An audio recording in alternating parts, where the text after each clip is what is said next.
You're listening to WSFM LP 103.3 in Asheville, North Carolina. This is The Final Straw, and I'm William Goodenough.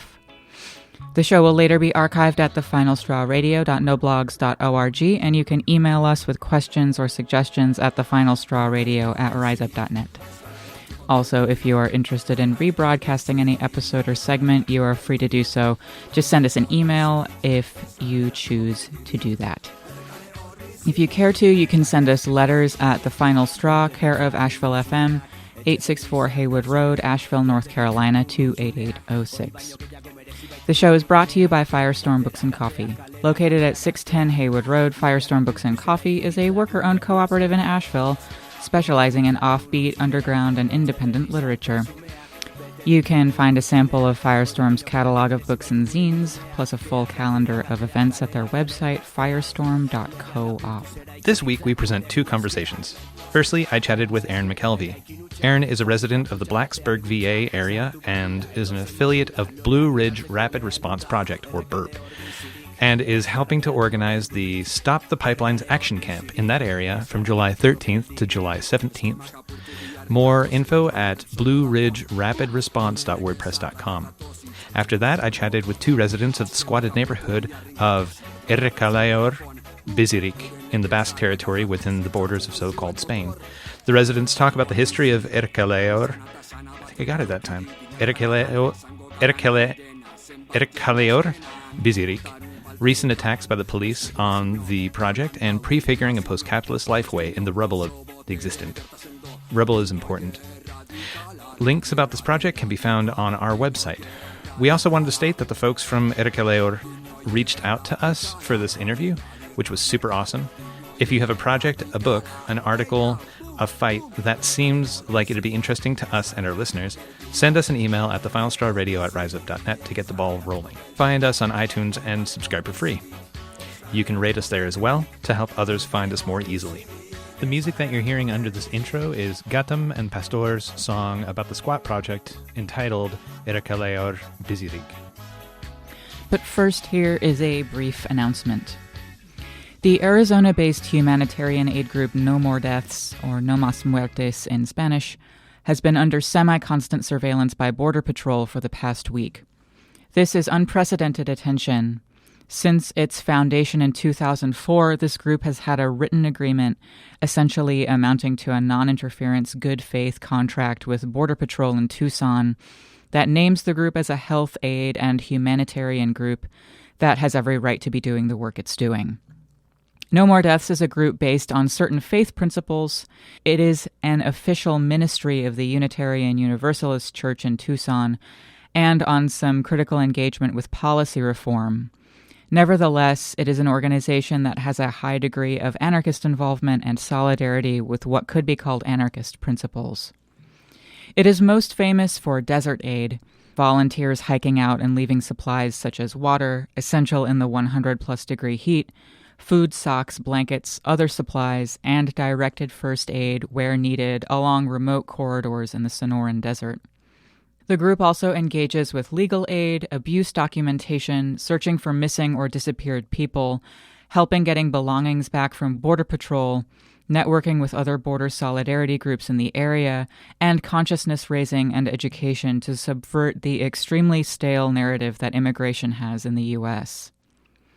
A couple of days ago, after almost a week of constant surveillance, like I said before, Border Patrol raided a camp, quote, in an unprecedented show of force, with approximately 30 armed agents, 15 trucks, 2 quads, and a helicopter to apprehend 4 patients receiving medical care, end quote.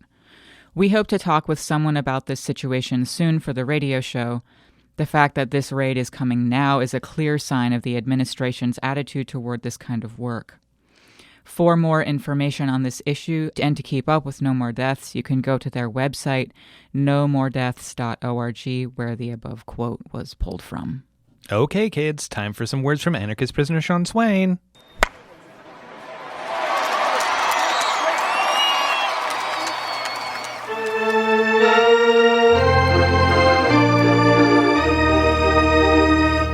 Important announcement. The Congressional Republican baseball team is looking for a new second baseman. In case you've been trapped in an elevator with no phone reception, or living under a rock with no phone reception, or snowed in at the Arctic Circle with no phone reception, the big story these days is that a guy went to Alexandria, Virginia, and shot up a baseball practice where the Congressional Republican baseball team was practicing. Must be nice to have that leisure time to play baseball in the middle of the work week, huh? Anyway, a bunch of cops swarmed the shooter, and they got shot up too. Republican Representative Steve Scalise was shot in the pelvis. As of this writing, nobody but the gunman, identified as James Hodgkinson, was killed. Those are the determinative facts. Since the shooting event, government mouthpieces and the national news media have worked very hard to persuade all of us consumers of fake news to identify with the politician and the pigs who got shot, rather than feeling any sense of empathy for the shooter.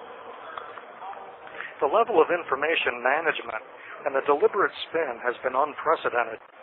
Let's keep in mind there's a kind of playbook for events like This call is originating from an Ohio correctional facility and may be recorded and monitored.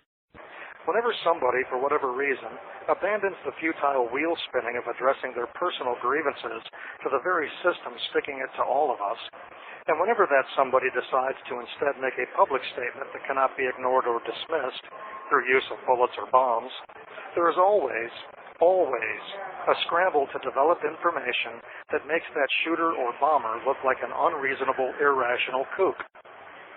The implicit argument presented to us, no, bombarding us, is that whoever engages in such recourse to bullets and bombs must be unreasonable and irrational, the mentally ill or unstable anomaly, rather than the larger system being unreasonable and irrational. The implicit argument is that the shooter or bomber is the major malfunction.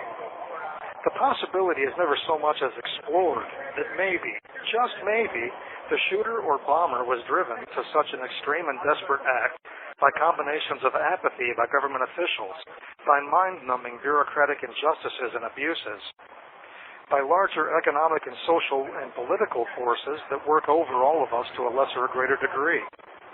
There's no effort whatsoever to so much as probe into the possible circumstances that have driven someone to shoot or bomb. The shooters and bombers are always portrayed to us as bad apples, or at least extremely bruised apples. The Lee Harvey Oswalds or Mark Chapmans or John Hinckley Jr.'s, the lone wolves with irrational expectations of the world, narcissistic and delusional, and obsessed with Jodie Foster.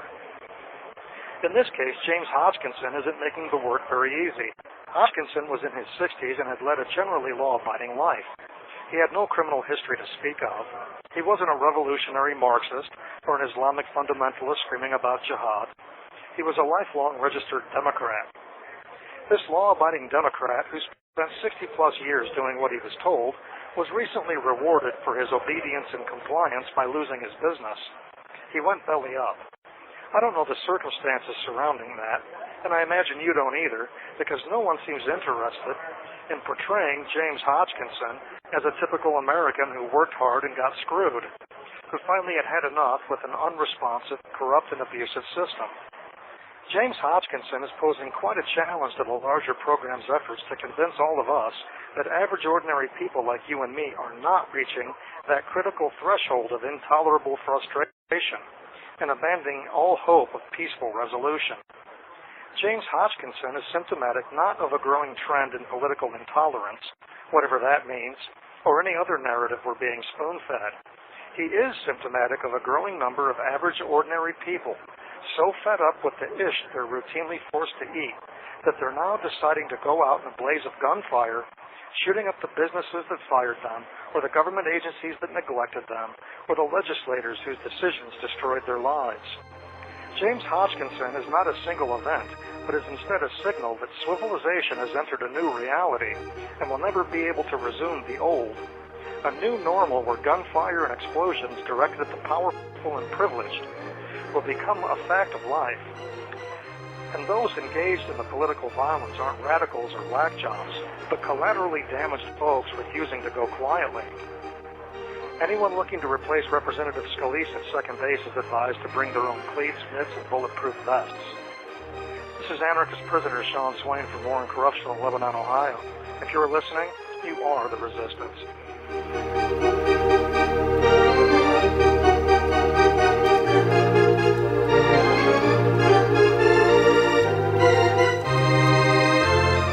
You can write to Sean Swain at Sean Swain, 243-205, Warren CI, P.O. Box 120, 5787 State Route 63, Lebanon, Ohio, 45036.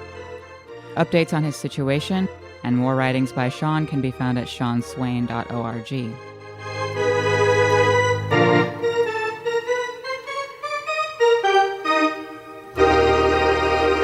William and I just contributed a segment to the new monthly English language podcast called Bad News, Angry Voices from Around the World. The podcast should be available after June 15th at a-radio-network.org as a product of the International Anarchist Radio Network. For this podcast segment, we did some research into pipeline resistance in the so-called United States, and were overwhelmed by the numbers started over the last year or two that are in the process of being pursued now. So to help us parse this a little and help folks plug into an upcoming Southeast regional event about pipelines, we're joined by an organizer living in Appalachian, Virginia.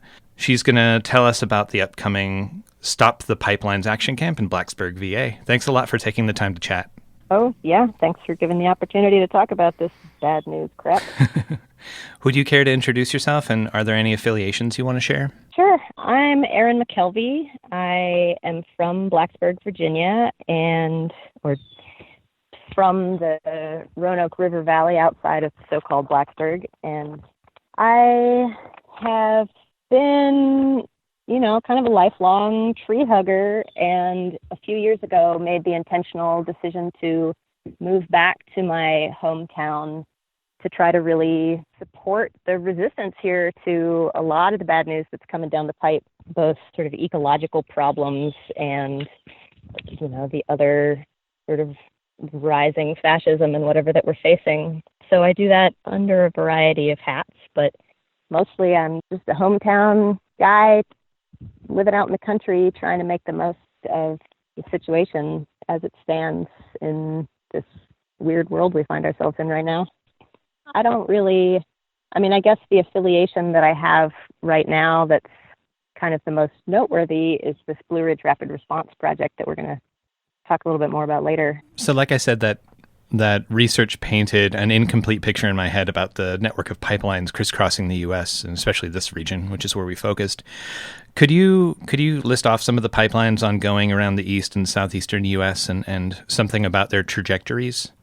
Sure. It is not a pretty picture right now. I have learned that the oil industry in North America is reporting an 86% increase in profit and production since 2008. Some of the biggest news items of that have been DAPL and the Keystone XL, and I think all this big surge of get these pipelines in the ground and get this gas and this fracked oil out to market as fast as we possibly can before somebody notices that climate change is a real thing is kind of the name of the game in the industry right now. And I think it's showing up on this continent as a part of this much bigger global geopolitics, economic, as Western oil companies are trying to compete with OPEC and that kind of a thing. But there's pipelines in construction or proposed or in the permitting process totaling 32,000 miles right now of pipelines in North America.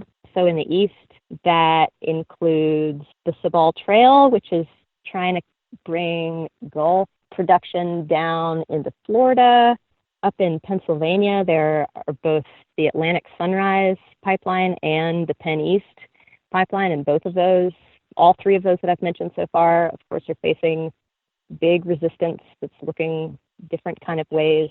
Sort of central Appalachia over in Ohio and down under the Great Lakes, it's facing the Rover pipeline and the Nexus pipeline. There's a big push in that area to stop those guys. Down in the Gulf, the Bayou Bridge pipeline is bearing down on Louisiana. Up in the Northeast, the Pilgrim pipeline is trying to go up through the area of New Jersey. And then here, right in central Appalachia where I am, we're facing two kind of right next to each other, the Atlantic Coast Pipeline and the Mountain Valley Pipeline. Both, if they get built, would start out up in the Marcellus Shale region of West Virginia and would head south and east with that fracked gas. The Atlantic Coast Pipeline would be 36 inches in diameter, a real big-ass pipe, taking it down through West Virginia, through kind of central Virginia, into North Carolina, into the lands of Lumbee people down in Robeson County, North Carolina.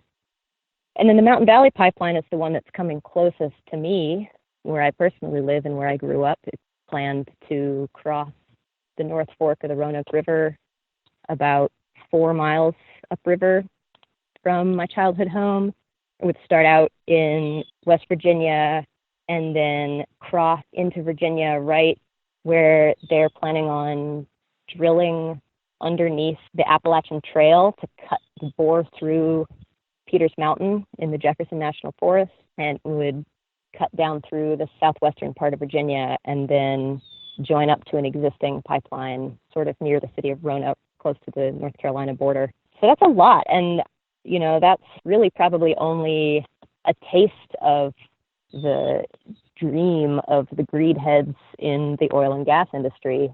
But that's more than enough for water protectors, land defenders, pipeline fighters to be dealing with on the ground right now.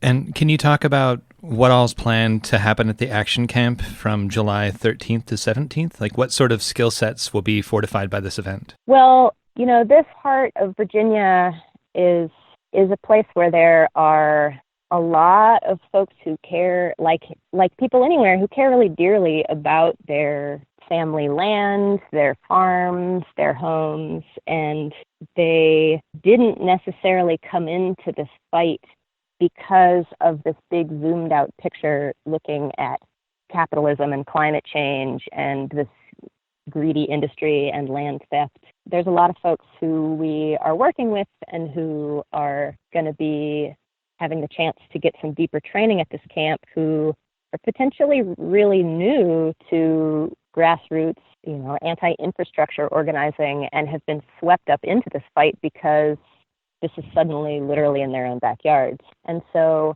there is an opportunity at this training to really deepen some of the basic skills of sort of a post-regulatory process campaign, looking at the different tactics in the toolbox of direct action, looking at how people can safely and strongly move together as a group, work together in the woods, move their bodies to have the greatest degree of sort of pushback and effectiveness. There's going to be a chance to practice climbing skills, to learn about the lay of the land on foot, to look at topography and take some hikes and look at the route. There is going to be a chance for people who are potentially new to this type of organizing to hear from organizers and landowners and resistors from other pipeline fights, to sort of get a sense of what has been strong in those campaigns, what have been some challenges, what have been some lessons learned. And, because this area doesn't have a super robust history of direct action-based campaigns or that kind of a thing, this is really a chance where solidarity is going to be really important.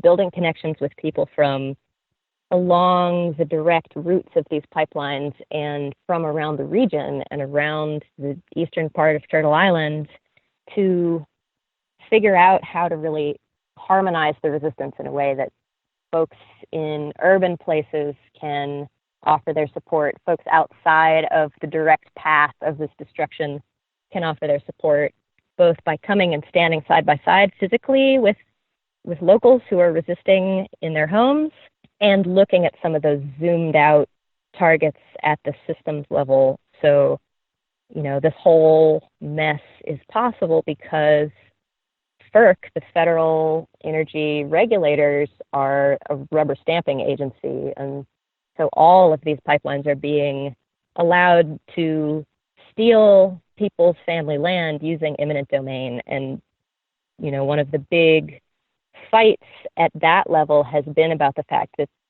this is just such a clear-cut case of private corporate industry and the big banks that are funding them and investing in these projects using federal eminent domain for their private gain, their private profits. So we're going to talk at this training camp about resistance at those levels to FERC, at the banks, at some of the other sites of intervention that are, really applicable for people wanting to stand in solidarity with folks at the local level. So I should mention that coming right up this coming week from June 19th to the 23rd is a divestment week of action. The concept of folks moving their money out of these big corporate banks is one that should be familiar to y'all's listeners. And the big banks that are putting up the money for this almost $4 billion project are the ones we know. It's Bank of America, Wells Fargo, PNC Bank, SunTrust, US Bank, and a bank called BNP Paribas, which has this cute black bear as their logo. But my neighbors around here are some cute black bears, and they don't want this damn pipeline either. So hopefully folks will be able to heed the call to put pressure on those banks this week of action and all the time, because I think that divestment push is one of the real strengths of this movement for justice kind of at an international level at this point. This is a $3.5 billion project, and the Mountain Valley Pipeline is a 300-mile long pipeline. That means they're planning on spending $12 million a mile to build this thing.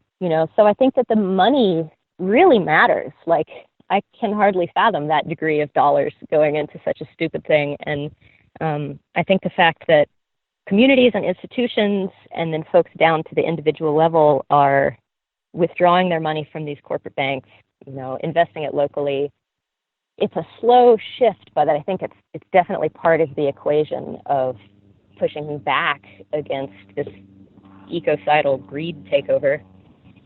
It sounds like you're presenting a lot of ways for people of various political or whatever stripes and with various mobilities and skill sets to plug into this struggle, which I think it's pretty awesome, because not everyone's, like you said, a lot of people aren't going to be coming at this from all right, cool, they're about to take my land, therefore I'm going to go start spiking trees or whatever. Folks are coming from a lot of different directions, and a lot of different work gets to get done. And like you said, that large shift, direct action is awesome, but that large shift of pulling our resources out of these huge institutions that don't give a damn about us seems pretty important. And truly, we truly all live downstream. Water is life from the very most fundamental level, and we all breathe air, even if it's already dirty city air, even if it's already dirty country air.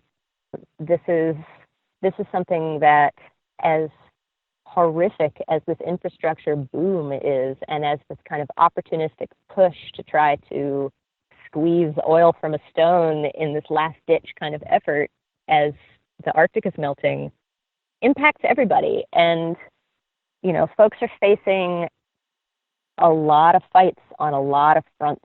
And I think that now is the time to really see the ways that we can unify our targets, even as we kind of keep our, people are working from their abilities and from their interests and from their sort of local places. And so, these same big banks that are funding all this fracking boom are the same ones that have been responsible for the foreclosure crisis that put so many people out of their homes, and are the same ones that are continuing to fund the nastiest military operations and all of this stuff. And so I think that when we look at the economic undergirdling of this system that's killing communities, killing the planet, it gives us pretty ample chance to strike out at those institutions that would wreck us near and far, basically. So we're definitely asking for support. We're asking for folks who are interested to, come out and let the crusty tree huggers meet the country landowners and, have a talk around the fire and really get to know each other and build that trust that is going to make it possible to engage in the really fierce and sustained resistance that it's going to take to gain even a toehold against this stuff. But there's ample ways for folks to plug in kind of near and far. And if people are interested in registering for the camp or learning more, they can look at blueridgerapidresponse.wordpress.com. It's a website. Can you talk about the two groups that are listed as sponsoring the event, Smoky Mountain Eco Defense and the Blue Ridge Rapid Response Project? What are they all about? Well, Smoky Mountain Eco Defense is a group based down in the Smoky Mountains, more or less, that is focusing on resistance to a number of threats to Southern Appalachia. So supporting training and networking and community organizing and direct action types of resistance. So Smoky Mountain Eco Defense is one of the entities helping with this training in this camp. And then the Blue Ridge Rapid Response Project is a homegrown effort really trying to help connect folks across the route of this whole pipeline threat to be able to stand in solidarity with each other, neighbor to neighbor. And so right now, we're still in the permitting process of the Mountain Valley Pipeline, but already survey crews are forcing entrance onto folks' properties with or without the consent of the landowners. And it can be really intimidating to have, 7 a.m., 6 pickup trucks full of big guys roll up in your driveway and say, like it or not, here we come with our surveying crew and our security contract crew to, muscle our way and basically steal data about folks' woods, folks' streams, folks' springs. So the Rapid Response Project is basically just that. It's a network of folks who are making a commitment of being willing to support each other because there's strength in numbers and there's really strength in information. And so if we can advise one another along the route, when work is happening, when crews are coming in, when there's a need for folks to stand shoulder to shoulder and resist this stuff, we can be better prepared to actually do so now at this point of surveying and down the road as things proceed and escalate. Hopefully it's a model that can also be inspirational and useful to folks facing other kinds of community oppression and entry from unwanted agencies into neighborhoods, into areas, basically in a sort of rapid response manner when folks need to turn out in person. Seems like a network like this could be a model that could be replicated. So that's something we'll be sharing more details about at the camp and should be sort of getting a little bit more coverage and awareness as things move forward. In terms of the call to divest, is there a good place that listeners can find out more? Yep, they can look at hashtag #defundMVP. That will lead folks to a bunch of stuff about those banks. There is a website also, which is POWR, spelled POWHR.org/divest. Should also take folks there. Really, I would say all the corporate banks anywhere are implicit in some of the dirtiest deeds that are going on right now. So, these big 6 that are funding the MVP, but if those aren't in your hometown, feel free to pull your money out of any of the other ones too.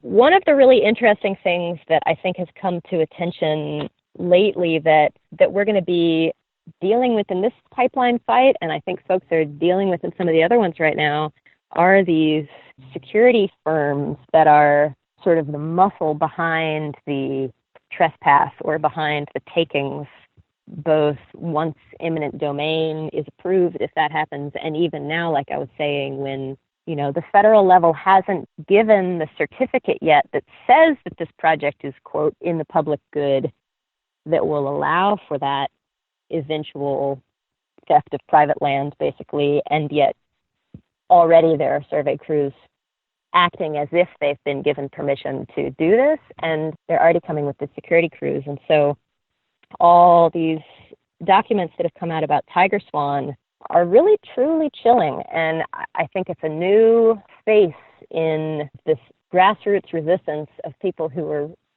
really just trying to look out for one another and trying to protect our homes, the water we drink, and then all of a sudden we're facing this, I mean, not all of a sudden, I guess this is old news, but in this iteration, facing these very militarized psyops and sneaky and intel gathering entities. It's sort of a blending of the corporate and the military in a way that, like I said, it's chilling. And that's just really the other reason I think we've got to talk to each other one-on-one. We've got to like look out for one another along this pipeline fight, within this route, and really across communities, across different identities, across different cities and struggles. Because if Big Brother is listening in on this phone call and all of our organizing and everything, we really need to know who we are. We need to build trust with one another and be prepared for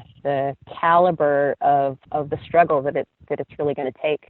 So just to clarify what you were saying about tiger swan, there was a dump of information recently, and I'm not sure if it was through WikiLeaks, but leaked documents that were revealing that this private surveillance and security, quote unquote, organization Tiger Swan, which I think is based out of North Carolina, it's based out of North Carolina, was using counterterrorism tactics against the struggle against the Dakota Access Pipeline.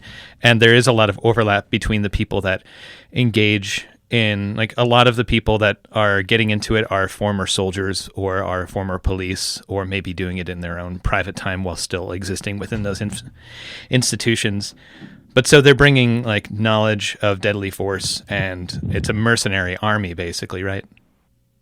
And they're bringing tactics and techniques, counterinsurgency, like you said, that have been developed and honed in the oil fields in the Gulf and in the Middle East, and now bringing them to these domestic oil field struggles in a way that's maybe been going on for a while, but that sort of recent dump of all of that information about their involvement and counterinsurgency, real militarized approach to the No DAPL movement really brought a lot of that to light. Well, I'll make sure to link in the articles from The Intercept that were recently published on this same subject. It's good to keep in mind for sure. Yeah, thanks.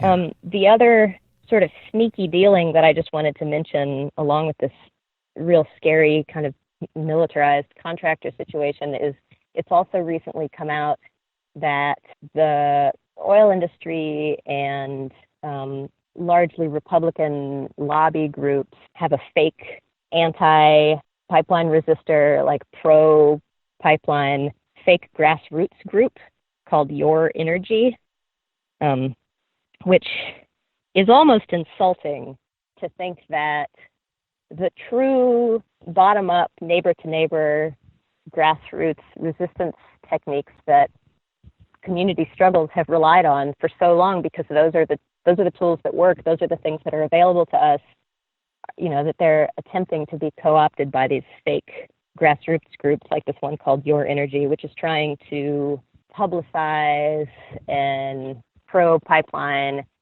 anti-community organizing sort of tack. So there's just all kinds of diverse challenges that water protectors and folks, community-minded people are up against, ranging from the truly frightening and violent and dangerous to the fake, what do they call fake grassroots groups? AstroTurf? Yeah, I think so. So anyway, that's just a little sampling of things that are on the horizon for the struggle.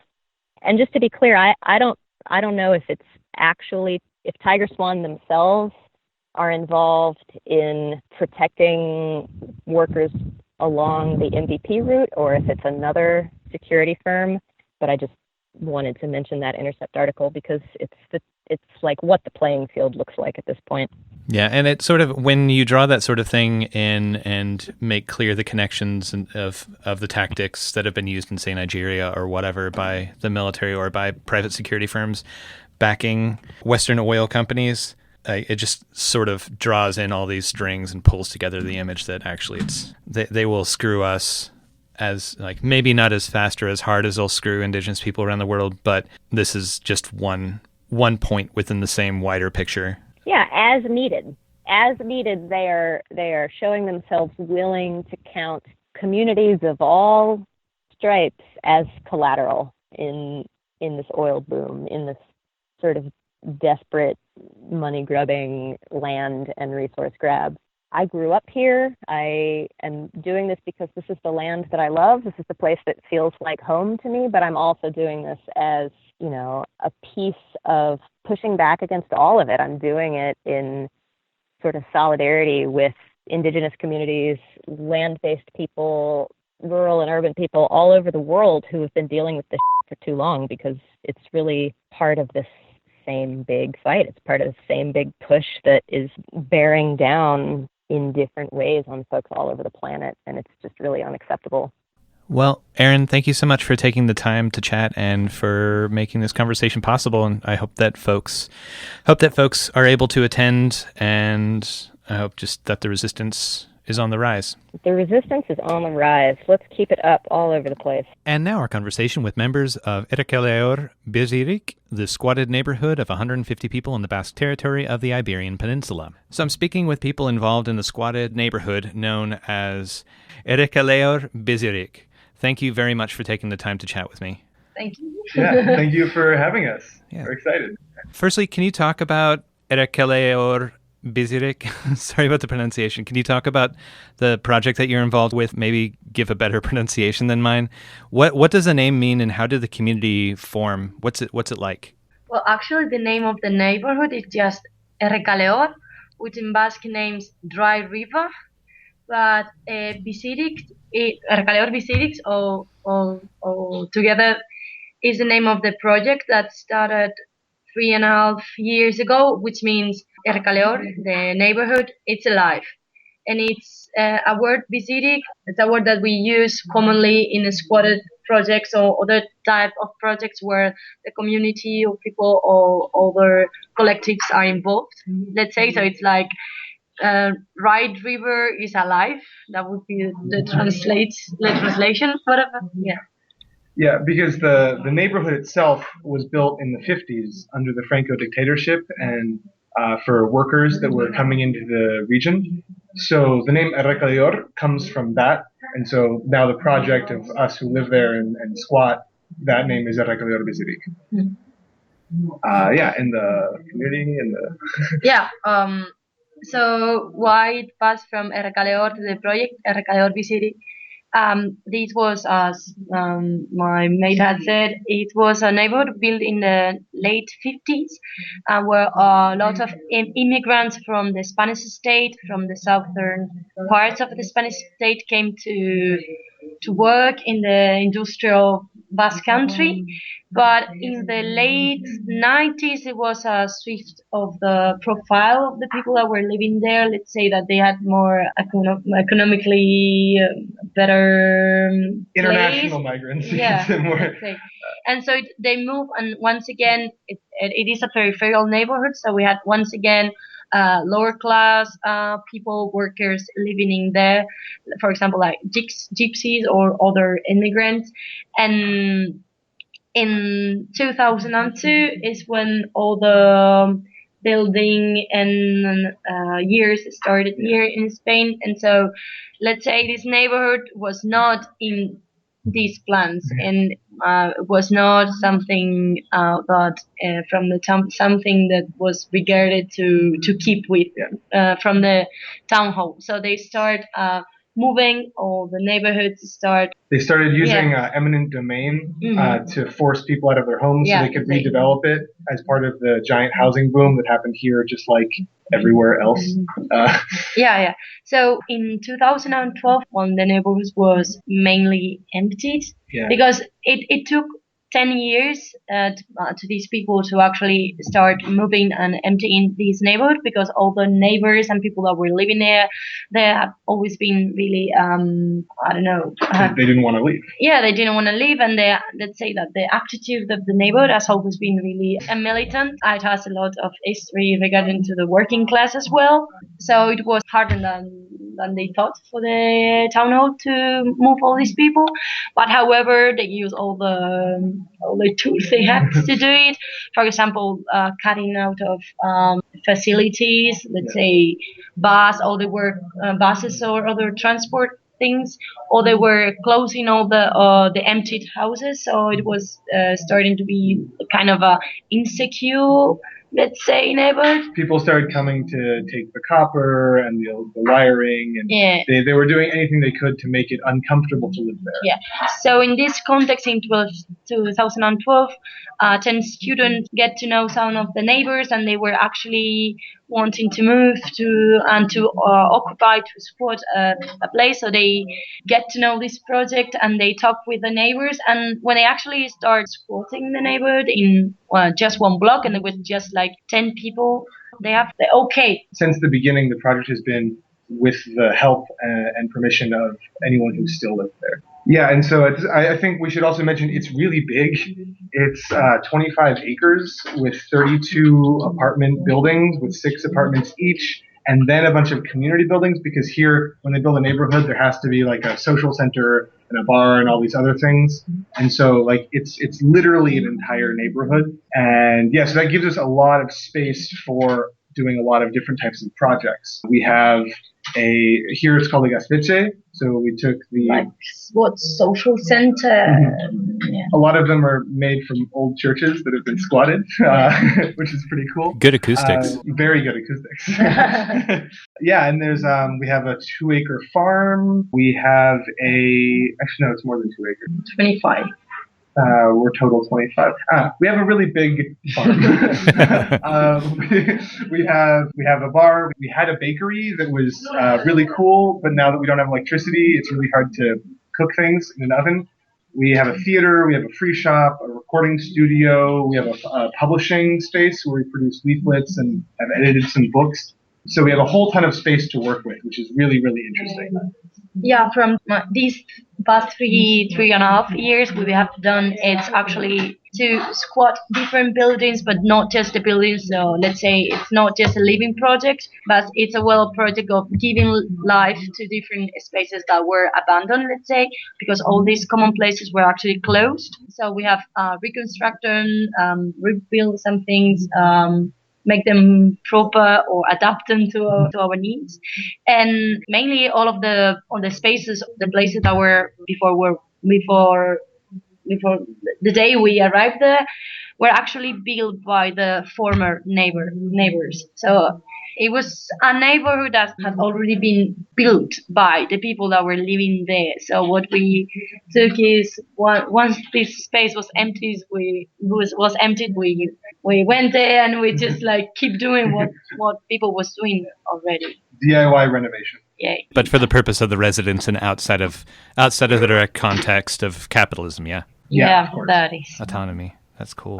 I mean, to be clear, all of those things that we have, none of them are paid. We're not selling bread to a grocery store or anything like that. All of the things we produce, we share together, and with anyone from outside who wants to come and take part in it as well. I imagine you're growing a lot of the wheat and other elements that get cooked or that get baked. I mean, when you have electricity, right? Is it pretty self-contained in that manner? From the very beginning, it was not a project like you take a paper and you write down what you want to do and you go there and you actually do it. The people that arrived the first years had some ideas, but people have keep arriving to the neighborhood, so we have been adapting and rethinking what we want to do.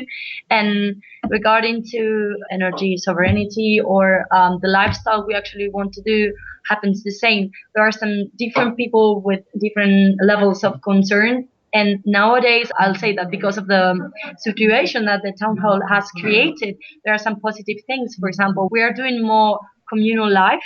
It is true that we are kind of obliged now to we're yeah, but it is a chance actually to rethink how we want to do things and stuff. So that's what we do now.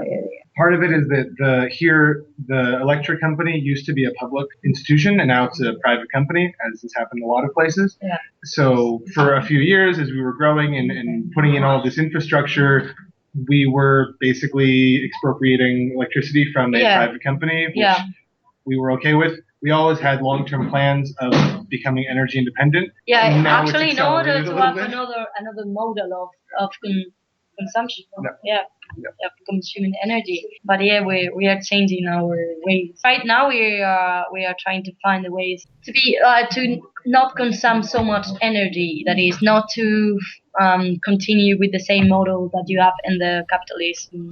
Okay. So on the one hand, we're trying to put in solar panels. On the other hand, we're doing things like having an underground refrigerator that doesn't need electricity. So there's the two sides of it. Oh, just for my edification, what sort of, going back to the 50s, what sort of industrial work was going on around the neighborhood that workers were being brought in to engage with? I don't know. There were a lot of. There's a lot of like, there's a Mercedes factory here. There's what's the tire, la company? Michelin. There's a Michelin company. So there's like a lot of companies that produce parts or parts for machines that make parts for international companies. And all of that really got very serious here in a new way in the 50s with the programs that Franco put in place. But other than Mercedes and Michelin, are there any more specific? Yeah, like metallurgy. Metallurgy. Yeah, metallurgy. Can you explain the context of squatting in the Euskal Herria? Is there cultural acceptance of the practice, or is the activity a novel approach at direct action? I ask because foundational elements of the national ideology here in the United States really glorifies private property, and the practice of visibly squatting private or public property in the United States is quickly repressed with the threat of deadly force by the pigs. Well, I think that it is a little bit different from the States, but I think that in here, even in it is a cultural acceptance. I think that for the society, you need like kind of a justification. Let's say like if you cannot talk with the society or have a sentence talking in terms like expropriation from the state, or you have to, for example, talking in terms, for example, regarding to our project, we are spotting a place that actually has been abandoned, that is under personal or private interest. And we are actually, like, you always need to kind of to justify. However, I do think that it's a little bit different from the States. And for example, in another sporting movement or tradition that is quite popular here in the Basque Country is the Gaztetxe thing, which is a thing that we have mentioned before, the social centers that started in the 80s, let's say, and it was social centers, but if you do the translation, the direct translation would be a house for the youth. So it's actually, they were actually like squatted places, squatted by the young people, because the 80s were between like years of convulsion, and nowadays, thanks to that tradition, there are mainly one squatted social center in each town or it's a small community, and in the big cities there are sometimes more than one, and they're normally really like accepted by the general public. I mean, how many squats are there in Gasteiz now? No, in Gasteiz there are like squatter social centers. No, in total. For example, in our city, that is quite small here in Gasteiz. Yeah, so Gasteiz is like 200,000 people, and we have at least 10. For example, there's three social centers, and then there's one other block in the town center that's been 10 years squatted, and then there's another youth movement from like a youth movement for emancipation. So they are actually squatters organized with a concrete ideology about squatting, and they are actually squatting different places. So for the young, let's say.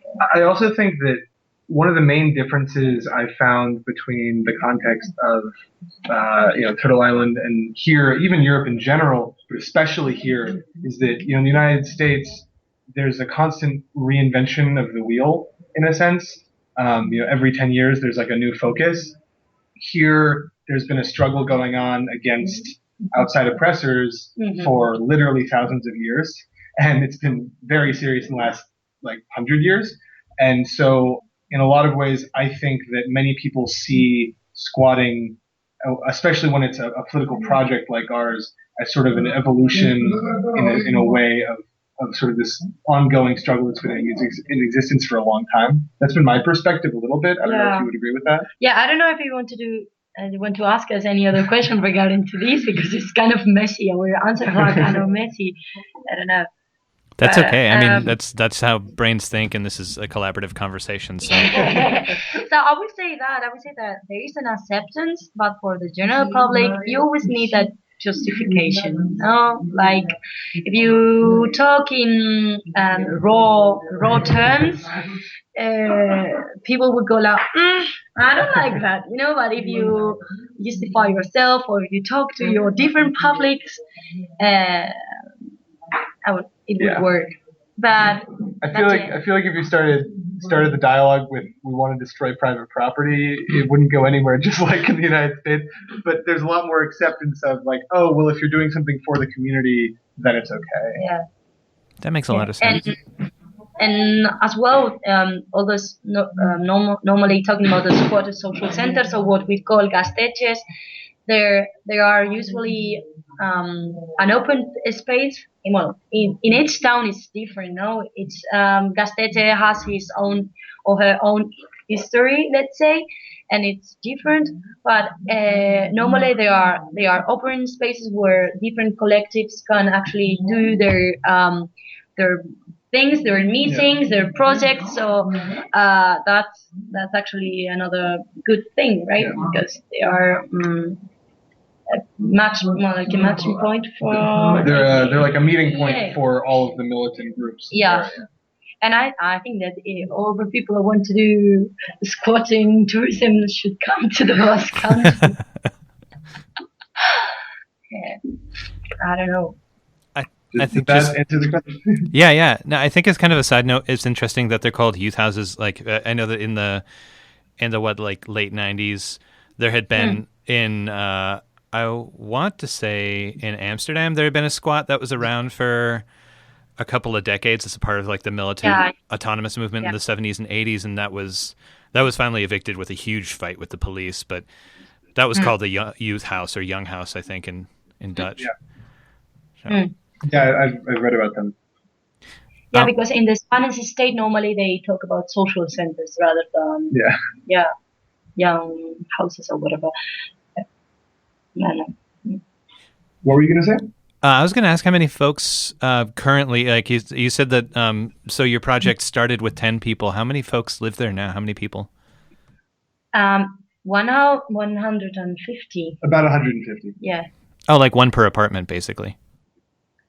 Well, we don't live in individuals in their own apartment. Because, but for example, it's let's say the neighborhood is divided kind of in blocks. Yeah, that before used to be in each block there used to be 6 living units.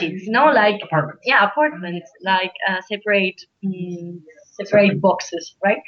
However, when we arrived to the neighborhood, this house had been some of the houses were better, other ones were closed for years, so they were not in good conditions. They have, for example, in our block, the windows were missing. So let's say some of the blocks are not ready to live. So in some of the blocks, for example, there are living 10 people, but there are 8 rooms, or there are just fixes some of the rooms. In other blocks, there's maybe 5 people living. In others, there are 16. So in general, the buildings that were meant to have 6 nuclear families living in them, now each of those buildings, they live in together. So like I have I'll have my own room to sleep in probably, but sharing kitchen space, sharing communal space, and that's one of the main benefits. I think it's really interesting because 150 people can't all live together.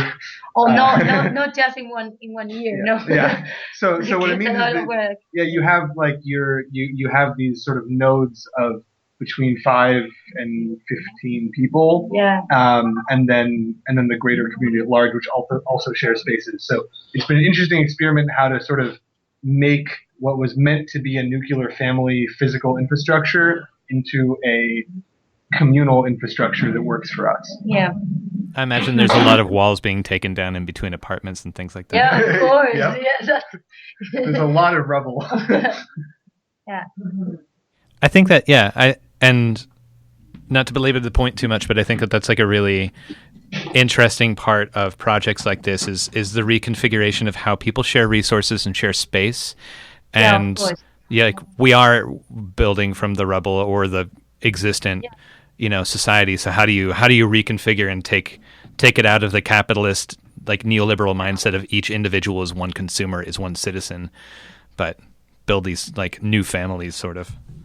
I think actually, the process of it really helps with that because, if 6 people moved into one of these buildings and they were all furbished perfectly and whatever, probably they would have ended up living sort of individually. But because you walk into a building that has no wires, all of the rooms are full of rubble, there are no windows, right? Let's fix this one first, right? And everyone has to work together to fix it piece by piece, and in that process, you end up sharing things. So I think that even people that might not have come in with that attitude, the process of rebuilding from rubble brings people together. In a special way. Actually, the process of coming to the neighborhood and rebuilding your house and starting to work in the community helped us a lot because. Sometimes we have built a community, kind of apart from the logic or the capitalistic logic, but we come from the capitalistic logic. So we have the capitalist logic inside us. So in this project, you can see how we rebuild our neighborhood, but we destruct or we demolish another way of thinking and living. And we build something and we demolish other things. So it's nice. So Errekaleor, I'm gonna laugh every time I say it. Errekaleor Bizirik was recently attacked by police and the power was shut off. Bluntly, what is the state's reason? What was the state's reasoning for this attack, and how is it repelled? What steps are y'all taking to fix the messes left by the police? So one of the interesting things was that it was literally from one day to the other. Like one day the mayor had been in the paper saying that we're like reasonable people with whom he can negotiate. Yeah. And then the next day we're like anti-system people that can't be talked to and we have to destroy them. Like literally, it was amazing how quickly the dialogue shifted. And the state's reasoning was that the electric work was not safe, which was pretty funny. Yeah, the safety subject. Yeah, which is not true at all. We have people in our neighborhood who have worked in electricity for years, who always come to new people in new blocks and help them put in their electrical work. We've had electricists from like real companies come and confirm that what we have is secure. So it was a blatant excuse to start the eviction process. I mean, everyone knows that. Even I think everyone else knows that too. Yeah, and there was actually 2 years ago there was another fake try of taking the lighting system, and they actually came. Something similar happened. We stopped some things they wanted to do, but the movement was kind of the same 2 years ago, and it seems that now they do have things more clear and what they want to do with the neighborhood they have more clear. The real difference, we think, is that the mayor is up for re-election in about a year and a half. Yeah. And so they learned from the last experience where they weren't able to get to the transformer. What happened this time was that in terms of our resistance, they came with about 7 vans full of riot police and blocked off the main part of the neighborhood. We had set up a structure in front of the door of the transformer with a ton of rubble. Rubble, always outside rubble. of it. We work with what we have, so we put a lot of rubble and a metal structure, and people locked themselves to the metal structure, and we put a call out. And so that, of course, delayed them a lot. They weren't expecting that. Yeah. And so that gave us enough time for people to show up because they came at, 9 in the morning? Yeah, 9 in the morning. Yeah. So people in the rain with no advance warning, about between 1,000 and 2,000 people showed up with, with food and everything. And so they couldn't get to the transformer because they would have had to put those people's lives in danger. So they went to their plan B, which was if you're interested in legality, they illegally took out the main electrical wiring for the entire neighborhood, which cut off the electricity for the lights on the street, for the people that still live there that are old residents. There are a couple people that even some have... of the former neighbors are not former. Yeah. They are still living there, but they cut them out of electricity. And a couple of them actually have an ongoing contract for electricity. And also there was another house outside of our project. It's a farmer, and he's on the same line. So they even cut off the electricity for some poor farmer who lives near the neighborhood. Yeah. And we couldn't stop them from doing that because honestly we didn't expect them to go that far. And we actually, it was from one day to another, so we knew we could fight, but we knew they were going to take up the electricity. But it is something that we have always expected to happen, and we have always had this energy sovereignty project, or maybe more in a smaller scale ideas going on. So for us, the light thing was not the end. It was like, okay, it's going to be a real beginning. Yeah. So we were expecting that, even though we didn't knew when they were coming. How have the affected neighbors responded to the police doing this? Is there any sort of like, oh, it's the damn squatters that are the cause of this, or are they like, the stupid cops, god damn them? It depends which neighbors. That's for real. The neighbors that are living with us, they were more like the second option. Yeah. Because they know us, they have helped us a lot, and now what they have is the electrical company. They have the electrical company has gave them generators, so they are more fed up with the. Yeah, the people that live in the neighborhood are totally. They're just as pissed off as we are. Yeah. There are people outside that obviously are like, oh, the damn squatters, but everyone who lives within Errekaleor is on board. And fixing the mess, just really, maybe this is repeating a little bit, so I don't know if you want to keep it in, but yeah, we've got the two things we're trying to do are, one, put in solar panels. We've already put in generators for the people in our neighborhood that need them. For example, we have someone who has a recently born child. We have someone who's pregnant.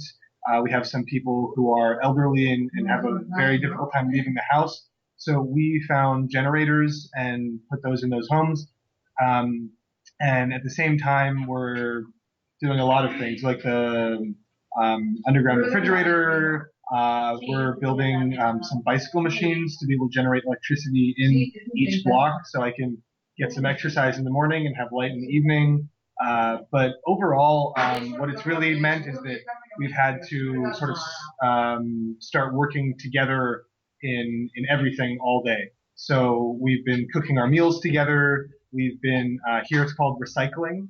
I believe where you are it's called dumpster diving. Yeah, dumpster diving. We've been recycling food and cooking it together, and we have a generator for our main communal space. So what it really, it's like the infrastructure is a bit of a mess, but it's not been a mess personally. Like it's been really nice actually, I think, to have been eating together and spending so much time together. That's really cool. Well, because something we haven't talked about, but because before this happened, we weren't doing so much things all together. I mean, the 150 people eating all together, apart from special occasions or whatever. We were working together because we do have a lot of different groups that work in different fields. So we do have assemblies once in a while, like Every 2 weeks. yeah, every 2 weeks, sometimes more because we do need them more.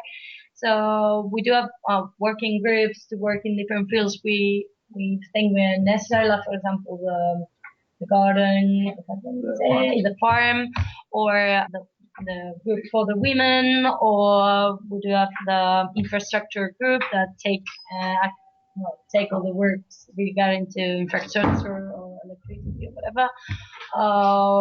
Any other groups relating to communication things. But apart from that, we were doing our daily lives more in our blogs, let's say, like in our new families. So now we are more like. That's awesome that y'all have taken this as an opportunity to come together for collective defense and also like just strength and care. So that's really cool. One of the just because it's my thing, one of the group that was not before, there was a special group was that called relationships or personal relationship that was taking care of processes during our project to take care of people, of how to take care, and during these 2-3 weeks that have been crazy because we have to be all together, eating all together, taking care of one or another, that there has been a group created recently called the Care Group, and it's been another good opportunity to actually give the political meaning and the political issue to the care thing, and to give a more feminist perspective to the project, actually.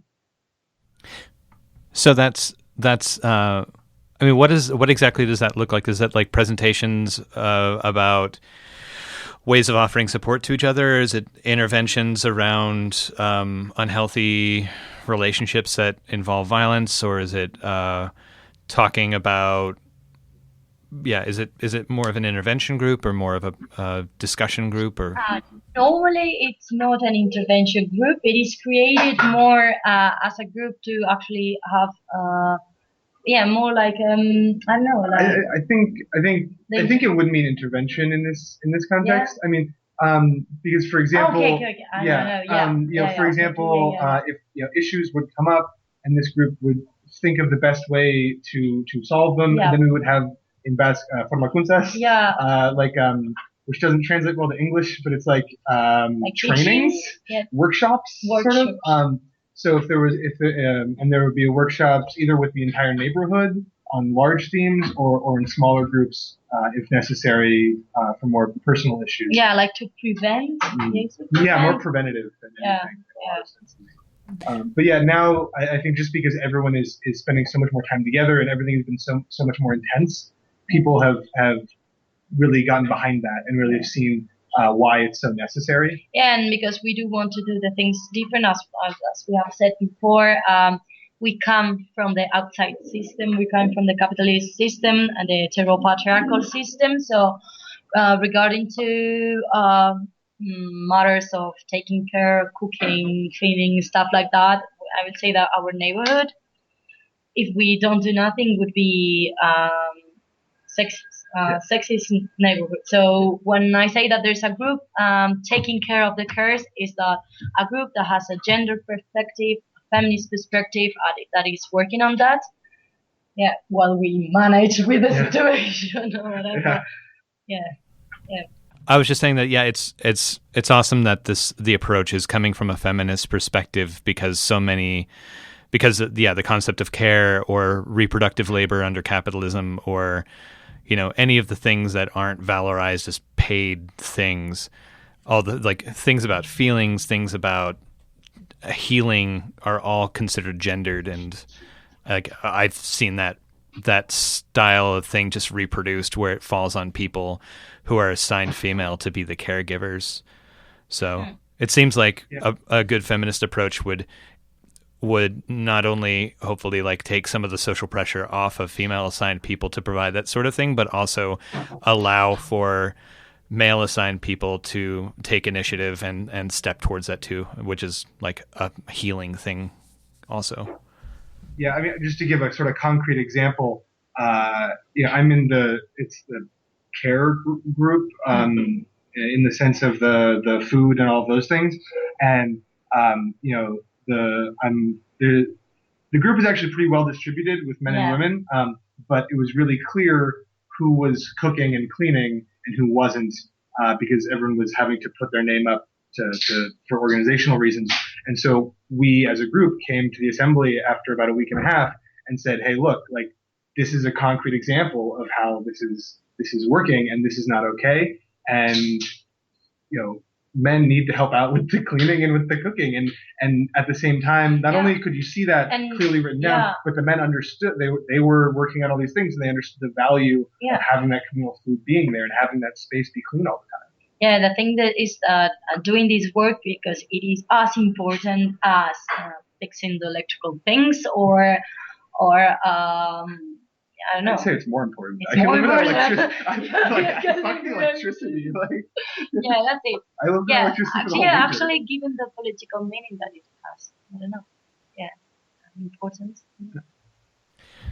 I was wondering, how does Errekaleor deal with or relate to, don't laugh at my pronunciation, how does it relate to other resocialized space projects or other like networks of alternative distribution? Is there like a relationship with farms around that are collective or communal, or like a network of squats in the Basque territory?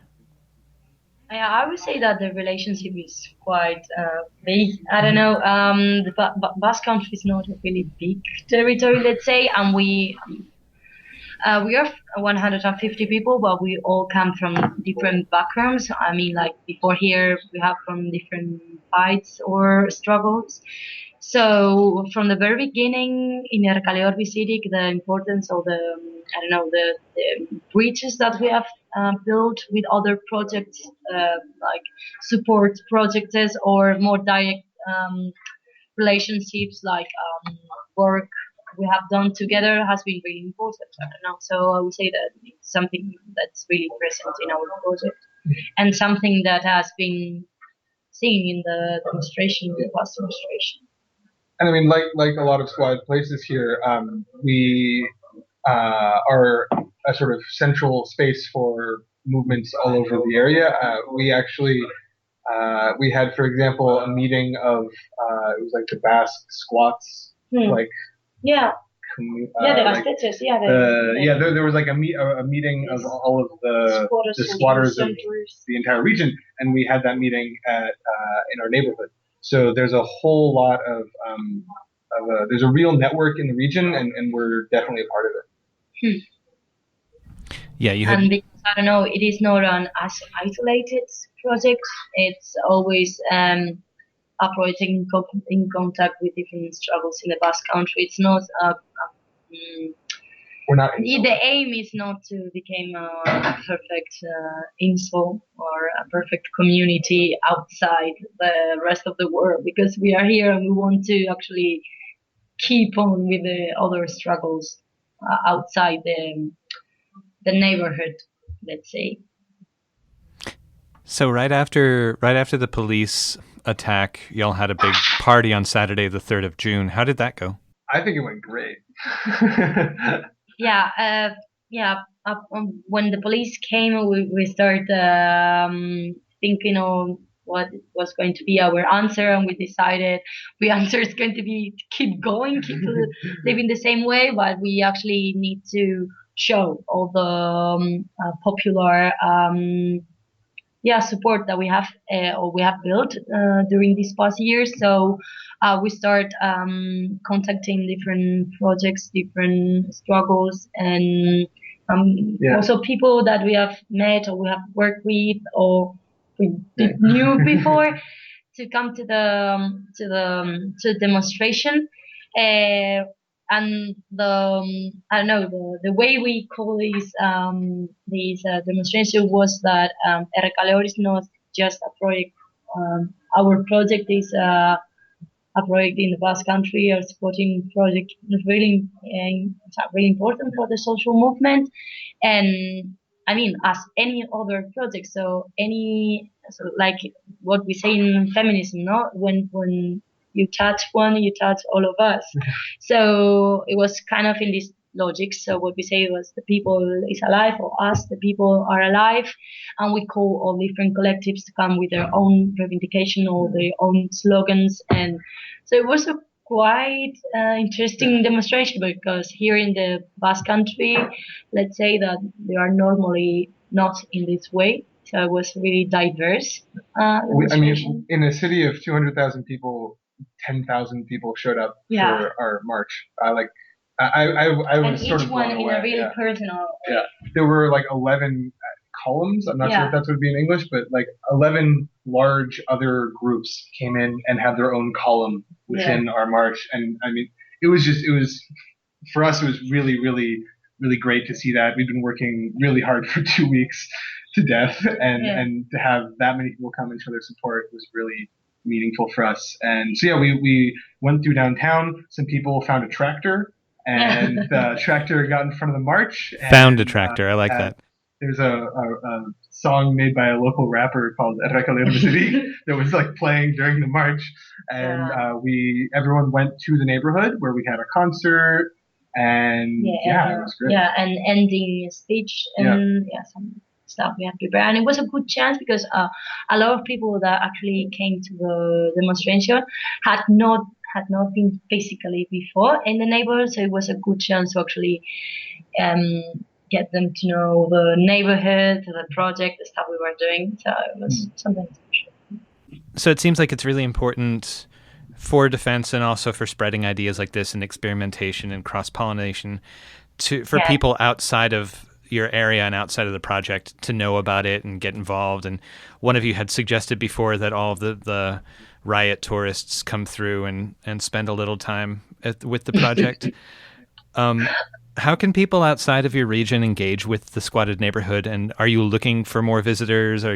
And for those who can't make it, what sorts of solidarity can people offer? So when it comes to visiting, yes, feel free whenever you like. We have lots of space.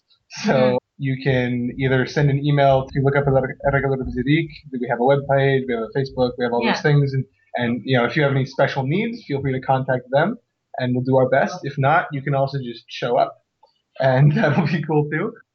I think if you just want to know more about the project, we have a drafted Wikipedia page, which hopefully at some point will be approved by the anonymous editors on Wikipedia. We have an article on It's Going Down, which is a pretty good sort of summary of what's going on. As for solidarity, anything you guys want. I think everything people do in other places to create free for example, spaces. like a squat in your should place. Go squat. That's the best engage. But I mean, other than squatting, if you really want to help us specifically, the two main things that we're asking people to do is, first off, this is sort of unusual here in this region, but I think it'd be really cool if people called the office of the mayor of Gaspés.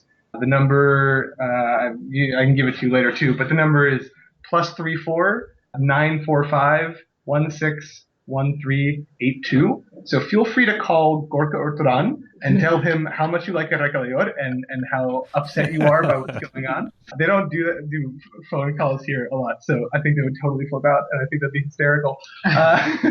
And aside from that, we also have a co-op funding campaign because we want to put in a lot of solar panels because we're a lot of people.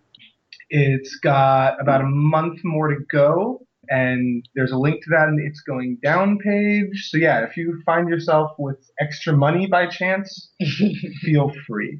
But more important, squat somewhere. Yeah, it's squat somewhere. I like your response in terms of the squat somewhere thing. Like that's when I've chatted with folks from the ZAD before, and I was like, so what if people outside of Notre Dame des Landes who want to give solidarity to the ZAD, they're like, create your own, do it. Spark a revolution or something. I mean, block more oil pipelines. I think that would be great. Folks are working on it. Yeah. Cool. Thank you both so much for taking the time to chat. You're more than welcome.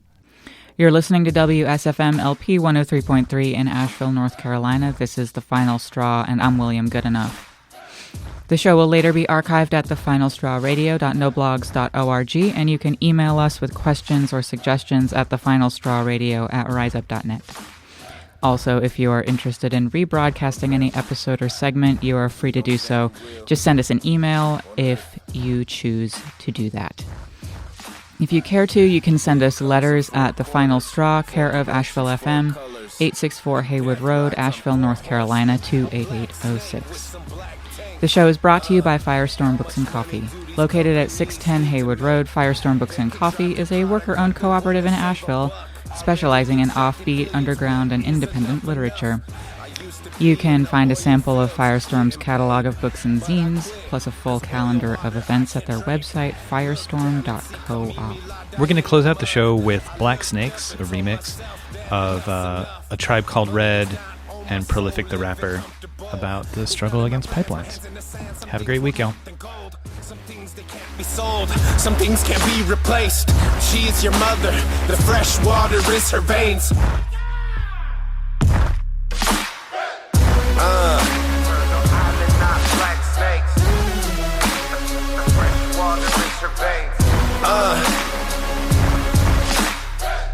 What is going on? Have we all lost our minds? Every human needs clean water to survive. We're sorry. Your call cannot be called. Another profound insight I had on this trip is that the earth is our mother. And Brian, that was something I knew intellectually. It was some hippie concept I'd been exposed to many times. Oh man, the earth is your mother, man, you know. But the earth is our mother. It is literally, the earth is our mother, and we are absolutely destroying her. She asked for nothing from us, and we are just abusing and wrecking her. And that became so clear to me, and I understand that so much now. Will that change the way you do things? Yes, it will definitely change the way I do things a lot.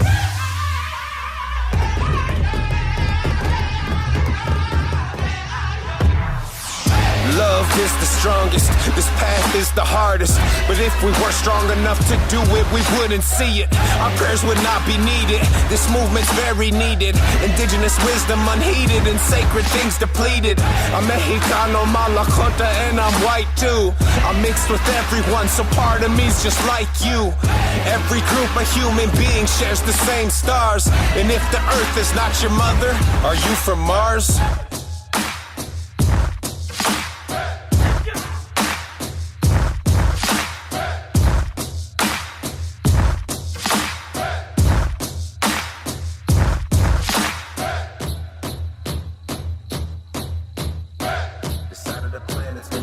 Since 1492, 500 years and counting. Surviving the genocide they call colonizing my turtle island. What is a fossil fuel? Continued destruction, nothing new. Live in a system, taking our children, shipping the feelings till nothing's true. I had that money in front of me, but I left it. Cause oil money's dirty if my mother gets disrespected. We're disconnected, these times are hectic and feeling heavy. But still we love all living beings and suffer for the many. We are peaceful people, that's why we walk with prayer. And if that wasn't true, we wouldn't be standing here. We're peaceful people, we walk with prayer. Turtle Island, have no fear. Despite what they show in the media, we're kind people, hold your ground. Change is coming now.